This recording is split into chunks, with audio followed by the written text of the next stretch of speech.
नमस्कार दोस्तों, आपका हमारे चैनल प्रदीप कुमार एजुकेशनल में स्वागत है। आई होप आप अच्छे होंगे, मस्त होंगे, अपनी पढ़ाई को कंटिन्यू रखे होंगे। दोस्तों, आज हम आपको बताएंगे कि सीटेट पास करने की 5 ट्रिक कौन सी है और कैसी है, जिससे आप सीटेट को आसानी से क्रैक कर सकते हैं। तो दोस्तों, सबसे पहले काम आपको क्या करना है, आपको सबसे पहले अपने सिलेबस को अच्छी तरीके से देखना है। उसके बाद आप थ्योरी को कंप्लीट करिए, क्योंकि दोस्तों अगर आपको सिलेबस नहीं पता होगा तो आप कितना भी पढ़िए, कुछ भी पढ़िए, आपको चीज़ें समझ में नहीं आने वाली। अगर आप सिलेबस के अकॉर्डिंग चलेंगे तो दोस्तों मैं 100% की गारंटी लेती हूँ कि आप एग्ज़ाम को अच्छी नंबरों से क्वालिफाई कर लेंगे। दोस्तों, सिलेबस को आप बिल्कुल डिटेल से देखिएगा। नोटिफिकेशन जब भी आता है या पहले का भी उठा के आप देखेंगे, चीज़ें उसमें पहले से मेंशन रहती हैं।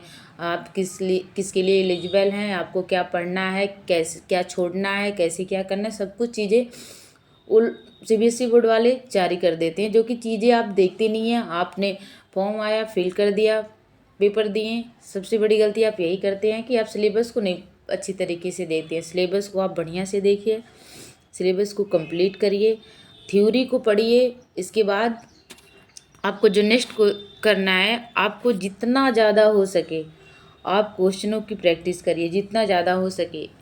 चाहे आप बुक से करना चाहते हैं तो बुक से करिए। अगर आप कहेंगे हमें, तो हम अपने चैनल पे डेली प्रैक्टिस करवाएंगे। जिस जिस भी सब्जेक्ट का आप कहेंगे, हम हर एक सब्जेक्ट का क्वेश्चन लेकर आएंगे जो बार बार एग्ज़ाम में पूछे जाते हैं। क्योंकि दोस्तों मैं अपना आपको अनुभव खुद बता रही हूँ। ऐसा नहीं कि मैंने 3 बार या 4 बार जो भी सीटेट मैंने पास किया है तो मैं ऐसे यूं ही, मैं तो ये नहीं कहूँगी मैं 15 दिन पढ़ी तो पास हो गई, 10 दिन पढ़ी तो पास हो गई। होते हैं दोस्तों, बहुत लोग ऐसे होते हैं जो 10 दिन में भी पास हो जाते हैं, 15 दिन में भी पास हो जाते हैं। लेकिन दोस्तों कहीं ना कहीं अगर आप जितना स्कोर गेन करना चाहते हैं उतना तो नहीं कर पाएंगे, क्योंकि अब सीटेट का जो लेवल होता है दोस्तों बहुत हार्ड होता है। क्वेश्चन को ऐसा घुमाएगा ना कि आपके दिमाग हिल जाएगा एग्जाम हॉल में। इसीलिए आप जितना हो सके अपनी प्रैक्टिस को बढ़िया करिए। क्वेश्चन वो कहीं से भी पूछेंगे, अगर आपने थ्योरी पढ़ा है, आपने बढ़िया से प्रैक्टिस किया है, आप अपने सिलेबस को कंप्लीट किए हैं, तो क्वेश्चन चाहे जहाँ से आए आप उसे आसानी से हल कर लेंगे। दोस्तों, हमारा नेक्स्ट टिप्स है गद्यांश और पद्यांश। ये दोस्तों वेरी वेरी इम्पॉर्टेंट है, इसे आप बिल्कुल भी मिस ना करिएगा। ये कहीं ना कहीं आपका अच्छा स्कोर करने में मदद करता है। दोस्तों ये बिल्कुल फ्री के नंबर होते हैं। अगर आप गद्यांश और पद्यांश की अभी से प्रैक्टिस डेली एक एक पैराग्राफ को उठा के डेली उसकी प्रैक्टिस करते हैं तो दोस्तों आराम से आपका नंबर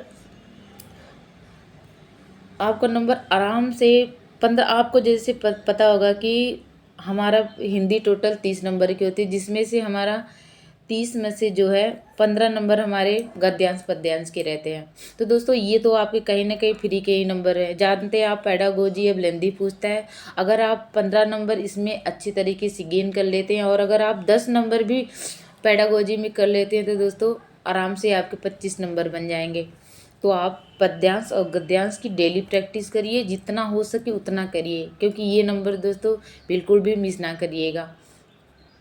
क्योंकि मैंने खुद एग्जाम दिया है, मैं खुद जानती हूँ कि अगर हमारा नंबर कहीं ना कहीं घटता है तो सबसे बड़ा रीज़न उसमें होता है कि हम लोग लैंग्वेज को बिल्कुल भी ध्यान नहीं देते। हम तो यही सोचते हैं ना, अरे गद्यांश पद्यांश से हम तो शुरू से करते आए, हम इसे कर लेंगे, ये कौन सी बहुत बड़ी बात है। नहीं दोस्तों, ये आप गलत सोचते हैं, ऐसी गलती आप बिल्कुल भी मत करिएगा।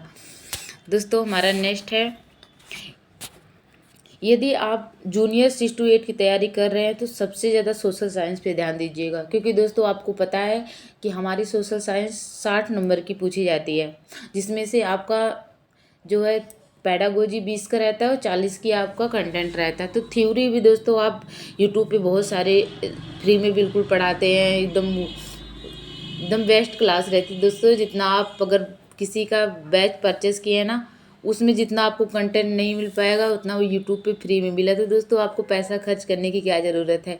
अगर यूट्यूब पे इतनी बढ़िया बढ़िया चीज़ें आपको अवेलेबल हैं, वहाँ पे प्रैक्टिस करवाई जा रही है, थ्योरी करवाई जा रही है, तो फिर आप क्यों अपना पैसा फूकने पे लगे हुए हैं। किसी की बैच के पीछे मत पड़िए। मैं तो आपको यही कहूँगी, आप जितना हो सके अपनी सेल्फ स्टडी करिए। सेल्फ स्टडी बहुत ज़रूरी होती है। आप कितना भी किसी के बैच से अगर आप उसी पे डिपेंड है कि हम बैच से पढ़ लेंगे तो हमारा सब कुछ हो जाएगा, तो दोस्तों कभी ऐसा कुछ नहीं होने वाला है। मैं पूरी गारंटी के साथ कहती हूँ, कोई भी यूट्यूब वाले जो भी बैच आपको लॉन्च करते हैं, देते हैं, आप उनके बैच को लेते इतने इतने सारे पैसे देते हैं दोस्तों, आपके दिमाग में वो लोग भी अपना पूरा 100% देते हैं, लेकिन सबसे ज़्यादा ज़रूरी इसमें यही होता है कि आप सेल्फ स्टडी करिए जितना हो सके। यूट्यूब से पढ़ रहे हैं यूट्यूब से पढ़िए, बुक से पढ़ रहे हैं बुक से पढ़िए, जिससे भी आपका मन कर रहा है पढ़िए, लेकिन पढ़ाई को अपने जारी रखिए। और हाँ, ये आप कभी वेट मत करिएगा कि नोटिफिकेशन आएगा तो हम अपनी पढ़ाई को शुरू करेंगे, कभी भी ये गलती मत करिएगा। क्योंकि दोस्तों आपको पता है कि सीटेट हर बार अपने लेवल को हार्ड ही रखते हैं। हमेशा देखते हैं आप क्वेश्चन को इतना घुमाते हैं कि एग्ज़ाम हॉल में बच्चे इतना कंफ्यूज होते हैं ना कि पूछिए मत। तो दोस्तों आप अपनी तैयारी को बढ़िया करिए, बढ़िया से पढ़ाई करिए। इसके बाद अगर आपका नंबर ना आए तो फिर कहिएगा। मैं तो आपको कहूँगी, ज़िंदगी में कोई ऐसी चीज़ ही नहीं है जो इंसान से बड़ी होती है। अरे दोस्तों, कोई भी चीज़ हो इंसान उसे बनाता है, वो इंसान को नहीं बनाता है। तो फिर कैसे आप लोग हार मान लेते हैं कि हम एग्ज़ाम को क्वालिफाई नहीं कर पाएंगे या एग्ज़ाम बहुत बड़ा है। ये सब निगेटिव थॉट अपने माइंड से बिल्कुल भी बाहर निकालिए।